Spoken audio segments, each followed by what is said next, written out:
아직도 조금만 기다리면 환율이 1,100원, 1,200원으로 내려가겠지라고 생각하고 계십니까?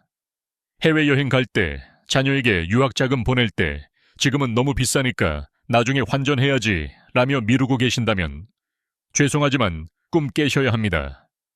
우리가 기억하던 그 정상적인 환율은 이제 우리 생애에 다시는 오지 않을 수도 있습니다. 경제 상식대로라면 지금 환율은 1,200원대여야 맞습니다. 외국인이 한국 주식을 사고 코스피가 오르면 당연히 달러가 들어오니까 환율은 떨어져야 하죠. 지난 30년 동안 항상 그랬으니까요. 그런데 지금을 보십시오. 코스피가 올라도 외국인이 주식을 사도 환율은 1,470원이라는 콘크리트 바닥 위에서 꿈쩍도 하지 않습니다. 오히려 1,480원, 1,500원을 위협하며 더 위로 튀어오를 준비만 하고 있습니다. 이게 무슨 뜻인지 아십니까? 일시적인 현상이다, 미국 금리 탓이다 라는 전문가들의 말은 틀렸습니다. 이건 소나기가 아닙니다. 대한민국의 기후 자체가 바뀐 겁니다. 우리 경제를 바치고 있던 외환시장의 공식이 완전히 붕괴되었다는 가장 끔찍한 신호입니다. 1,470원. 이 숫자는 거품이 아닙니다. 대한민국 경제의 적나라한 성적표이자 앞으로 우리가 평생 안고 살아야 할 뉴노멀입니다. 이걸 인정하지 않으면 여러분의 자산은 앉은 자리에서 녹아내리게 됩니다. 도대체 왜 대한민국 돈의 가치는 회복불능 상태가 되었을까요? 오늘 그 불편하고도 거대한 진실을 낱낱이 파헤쳐 드리겠습니다. 저는 생존의 경제학입니다. 본 영상 보시기 전에 구독과 좋아요는 많은 힘이 됩니다. 부탁드립니다. 자, 그럼 이야기 시작합니다. 먼저 지금 벌어지고 있는 상황을 냉정하게 직시해야 합니다. 많은 분들이 1,400원 중반대에서 환율이 저항을 받고 내려올 거라고 기대했습니다. 하지만 보란듯이 1,475원까지 치솟았습니다. 이건 단순히 미국의 금리가 높아서 혹은 전쟁 리스크 때문이라는 말로 퉁칠 수 있는 문제가 아닙니다. 그런 외부 요인들은 다른 나라에도 똑같이 적용되는데 유독 왜 한국 원화만 이렇게 맥을 못 추고 무너져 내리는 걸까요? 지금 우리 경제 밑바닥에서는 지난 30년간 대한민국을 지탱해온 외환시장의 구조 자체가 소리 없이 하지만 확실하게 붕괴되고 있기 때문입니다. 우리는 흔히 환율을 볼 때 정치적 안경을 끼고 봅니다.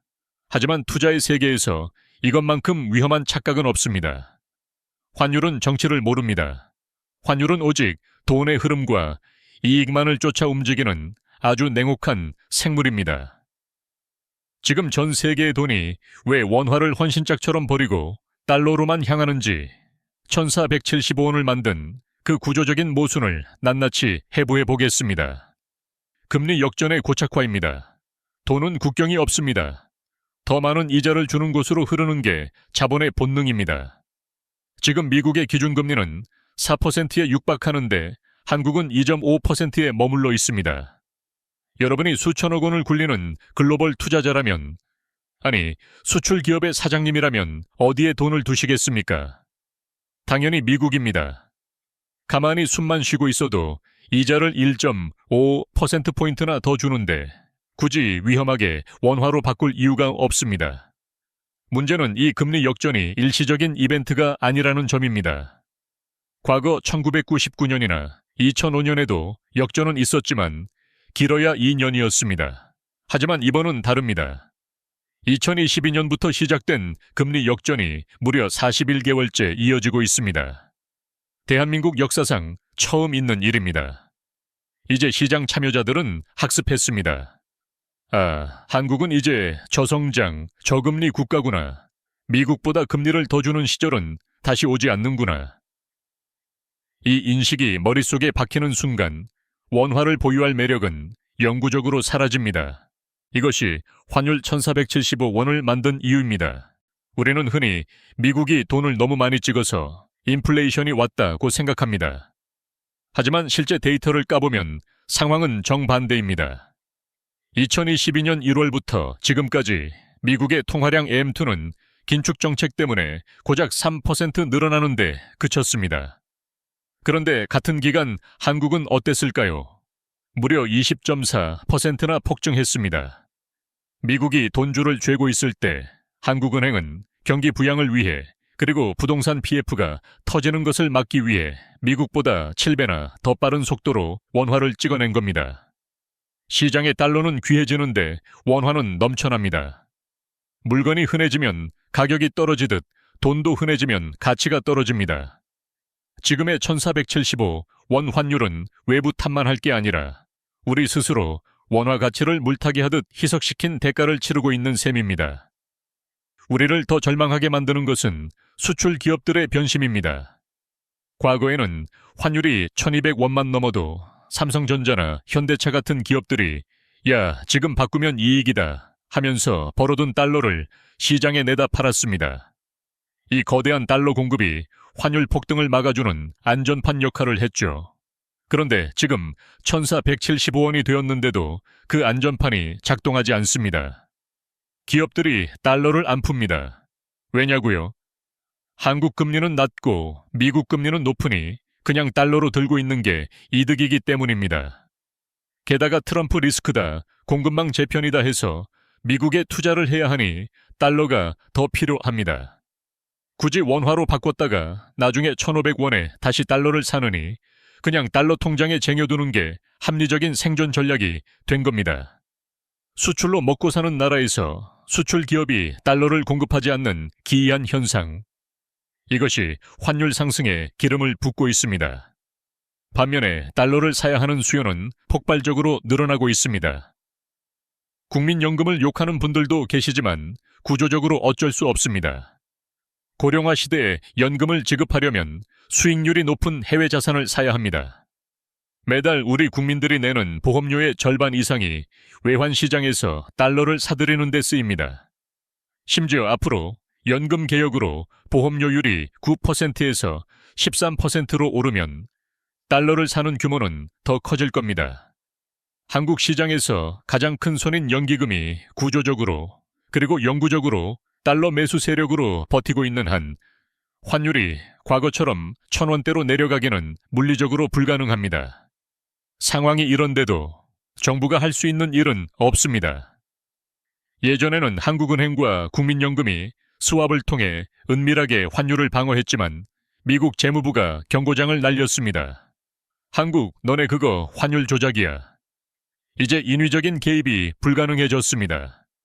남은 건 외환 보유고를 헐어 쓰는 것뿐인데 지난 3년간 환율 방어하느라 이미 너무 많은 총알을 썼습니다. 1475원까지 뚫렸는데도 당국이 강력하게 개입하지 못하는 이유가 바로 여기에 있습니다. 실탄이 부족하기 때문입니다. 적자 재정으로 국채 발행이 늘어나니 외국인들이 한국 채권을 불안해합니다. 또한 미국과의 동맹 유지를 위해 매년 200억 달러 이상을 미국에 투자해야 합니다.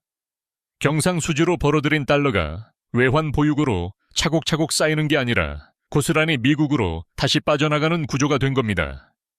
고가는 비어가는데 채워질 기미는 보이지 않고 나가는 구멍만 커지고 있습니다. 과거 한국 경제는 중국 위안화와 같이 움직였지만 지금은 일본 엔화와 운명을 같이 하고 있습니다. 문제는 일본 역시 역대급 엔저로 고통받고 있다는 겁니다. 일본이 돈을 풀어 엔화 가치가 떨어지면 글로벌 투자자들은 한국 원화도 같은 아시아의 약한 통화로 취급해 같이 매도해버립니다. 우리가 아무리 잘해도 옆집 일본이 기침을 하면 우리도 독감에 걸리는 구조적 취약성이 생긴 겁니다. 자, 정리를 해보겠습니다. 금리 역전은 4년째 이어지며 굳어졌고 시중에는 미국보다 7배나 많은 원화가 풀렸습니다. 수출 기업은 달러를 꽉 쥐고 있고 국민연금은 매일 달러를 사들입니다. 정부는 개입할 힘을 잃었고 외환 보유고는 늘어나지 않습니다. 이 거대한 구조적 뇌관들이 얽히고 설켜 1475원이라는 숫자를 만들어냈습니다. 그런데 단순히 코스피가 조금 올랐다고 미국이 금리를 한번 내렸다고 환율이 1200원으로 돌아갈까요? 어림없는 소리입니다. 우리는 이제 인정해야 합니다. 1100원, 1200원의 시대는 갔습니다. 지금 여러분이 보고 계신 1475원대 환율이 위기가 아니라 대한민국 경제의 체력을 적나라하게 보여주는 새로운 성적표일 수 있습니다. 이걸 뉴노멀로 받아들이지 않으면 여러분의 자산 관리는 첫 단추부터 잘못 끼워지게 됩니다. 그렇다면 이 거대한 원화가치 하락의 파도 앞에서 우리는 어떻게 생존해야 할까요? 막연한 희망은 투자가 아닙니다. 원화 가치가 구조적으로 하락할 수밖에 없는 이 냉혹한 현실을 직시하십시오. 그리고 파도가 잠시 낮아질 때마다 주저하지 말고 여러분의 자산 일부를 달러라는 안전한 배로 옮겨 실으셔야 합니다. 그것만이 서서히 하지만 확실하게 가라앉는 원화의 가치 속에서 내 가족의 부를 지키는 유일한 생존법입니다. 과거의 영광은 잊으십시오. 지금은 1,475원의 현실에서 살아남아야 할 때입니다. 지금까지 생존의 경제학이었습니다. 감사합니다.